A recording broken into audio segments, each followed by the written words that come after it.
O ministro Alexandre de Moraes do STF retirou na quinta-feira, 22, o sigilo do inquérito aberto sobre a Vaza Toga. Segundo o magistrado, o vazamento das mensagens divulgadas pela Folha de São Paulo dão indícios da atuação de uma organização criminosa interessada em desestabilizar as instituições republicanas e conseguir o retorno da ditadura. Sem brincadeira, ele está falando essas coisas. Eu estou me sentindo quando eu faço a introdução da pauta do Maduro, sabe?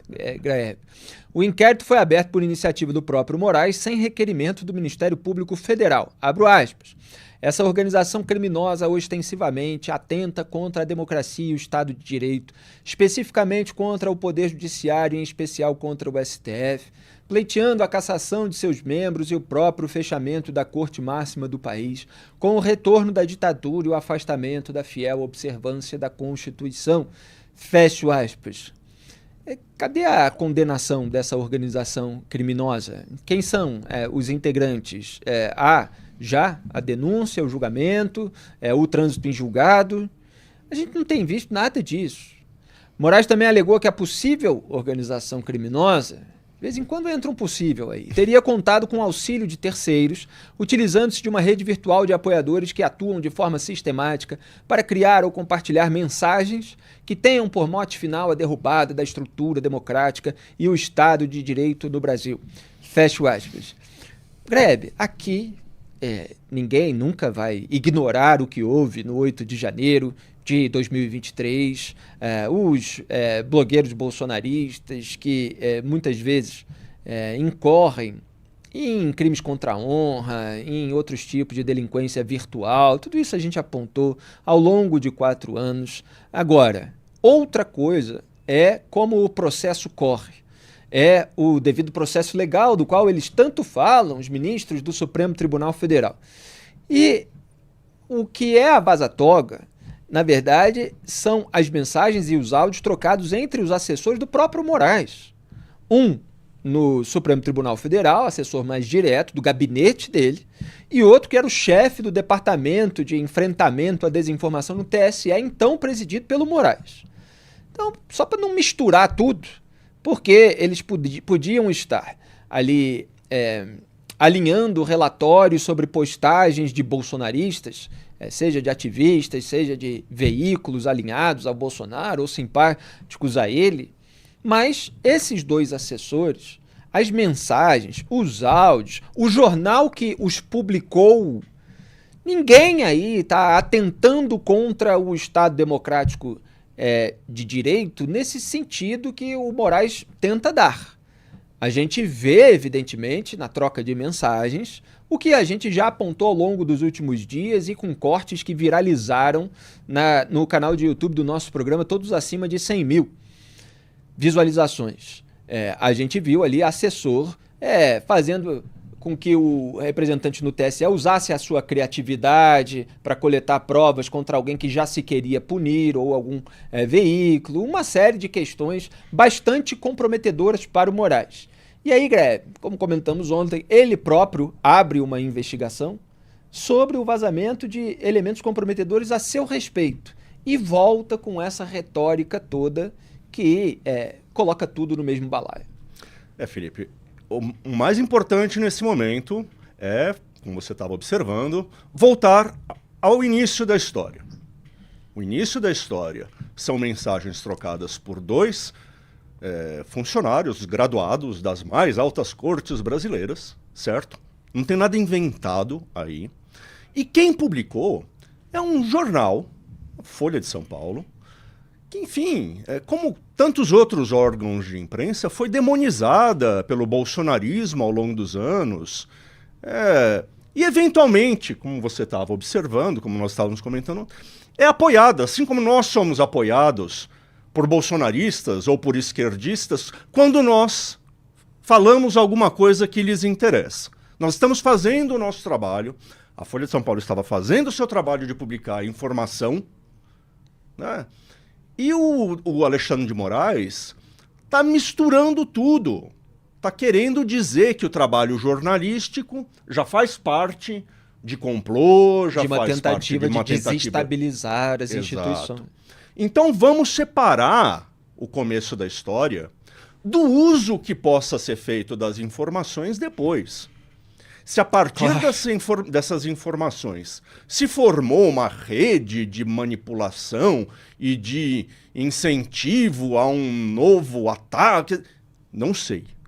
Mas não pode misturar as duas coisas. As informações são graves e dizem respeito ao atropelamento do devido processo legal pelo STF e pelo TSE. Que posam de seus defensores.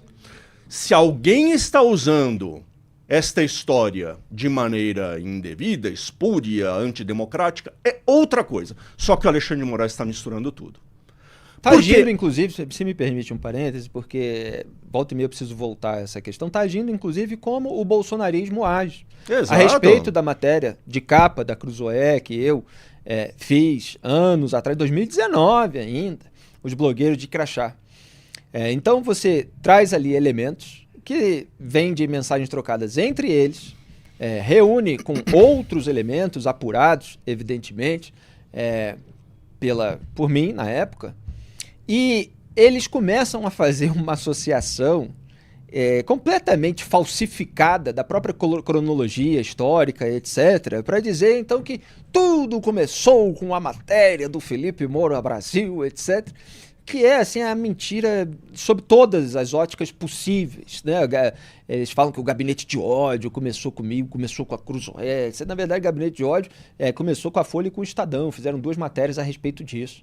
A minha aprofundou um outro lado dessa questão, com elementos verdadeiros, tanto que vários me processaram e perderam na justiça, e era engraçado ler as decisões.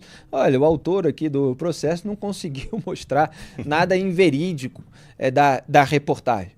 E aí eles tentam usar as decisões do Moraes baseado em outras coisas que bolsonaristas fizeram, não aquilo que eu estava apontando na reportagem, para dizer então que eu contribuí com a censura, que não tem nada a ver uma coisa com a outra.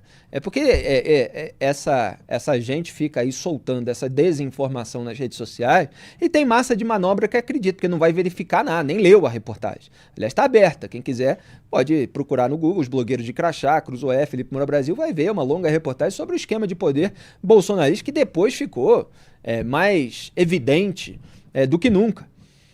Então o Moraes faz agora, voltando ao ponto, exatamente esse truque retórico feito pelos bolsonaristas. Quer dizer, ele tenta colocar a matéria da Folha de São Paulo no mesmo balaio daqueles que estão tentando desestabilizar as instituições. Jornalista tem que trazer a informação à tona. Jornais, veículos de comunicação de uma maneira geral, quando tem acesso a uma informação relevante sobre os bastidores do poder, sobre o esquema de poder, sobre a máquina de propaganda de determinado grupo, sobre o que acontece nos bastidores da cúpula do Poder Judiciário, que se arroga esse título, esse rótulo de salvadora da democracia, jornalistas de jornais precisam publicar isso. O que cada um vai fazer com essas informações verdadeiras é de responsabilidade de cada um, e a gente tem que separar essas responsabilidades, se agir com honestidade intelectual na hora de fazer uma análise. Porque então, senão o Moraes se volta aí contra o reacionarismo aloprado do bolsonarismo, mas está mostrando que tem vários métodos semelhantes. E aqui a gente vai apontar esses métodos, seja qual for o lado, Graia. Exato, você não pode atirar no mensageiro nessas situações. É o tradicional. Perfeito. Shoot the messenger. Exatamente. Então, o Alexandre de Moraes está criando confusão e está fazendo aquilo que o judiciário jamais poderia fazer, que é criar narrativa em torno de fatos, que é novelizar a história, para não ter que se confrontar com os fatos duros e ruins. Existe um sistema de apuração policial de informações que foi criado entre STF e TSE de maneira arbitrária, sem o devido controle, né?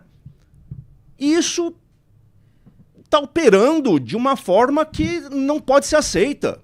Foi isso que o caso da Vaza Toga mostrou.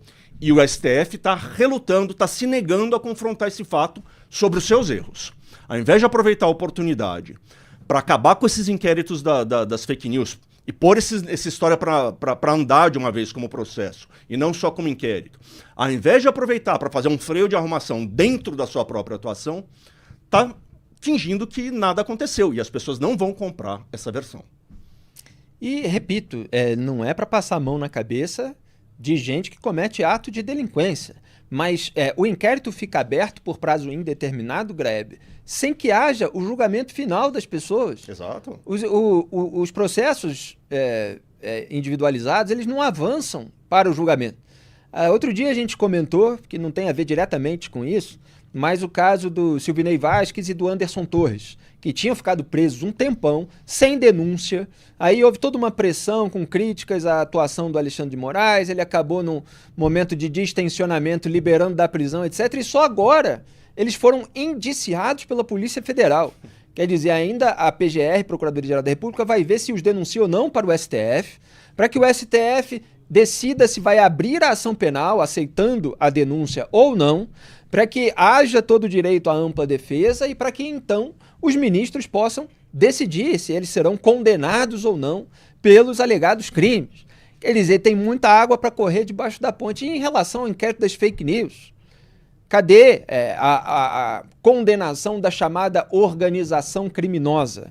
A gente viu aí umas poucas sentenças sobre quem atuou diretamente no 8 de janeiro. Aquelas sentenças com penas altíssimas, né, difíceis de explicar para um estrangeiro de um país democrático, que pessoas que invadiram prédios e tal estão recebendo 17 anos de pena, enquanto mensaleiro e envolvido no Petrolão, em grandes esquemas de corrupção que receberam milhões de reais de suborno ou por meio de reforma de imóveis, etc., estão soltos, né? E quando alguém recebe alguma pena, que é raríssimo, é muito baixo. Então isso também é objeto de crítica, muito mais pelo contraste, porque se fosse um país punitivo sempre, para todos os lados, de repente você teria penas muito altas para gente envolvida em corrupção e 17 anos de cadeia para quem alegadamente tentou um golpe de Estado, como é a acusação do STF, e isso também é motivo de contestação, talvez não pegasse tão mal. Mas hoje tudo isso é motivo e a gente não vê essa organização criminosa que o Moraes cita o tempo todo ser delimitada com especificidade no âmbito jurídico.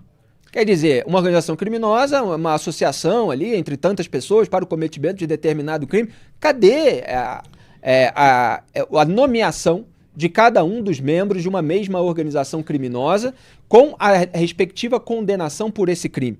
A gente não vê isso, a gente vê simplesmente uma alegação que se repete para justificar, muitas vezes, uma perseguição. Como a gente disse, um inquérito que se alonga por mais de 5 anos a essa altura do campeonato, deixou de ser apenas uma investigação. Ele passou a ser uma arma de constrangimento. Exato. Né? Então é preciso pôr um fim a essas investigações e transformá-las em processos para que as pessoas possam se defender. Se forem culpadas, que vão para a cadeia. Se forem inocentes, que fiquem em casa. Não importa, é preciso fazer isso andar. Agora, ao invés disso, nós vemos o Alexandre de Moraes abrindo mais um inquérito e calcado em novela. É uma novela isso que ele escreveu. O que deveria estar sendo investigado é a atuação do próprio Alexandre de Moraes, dos seus assessores, naqueles procedimentos apontados pela Vaza Toga.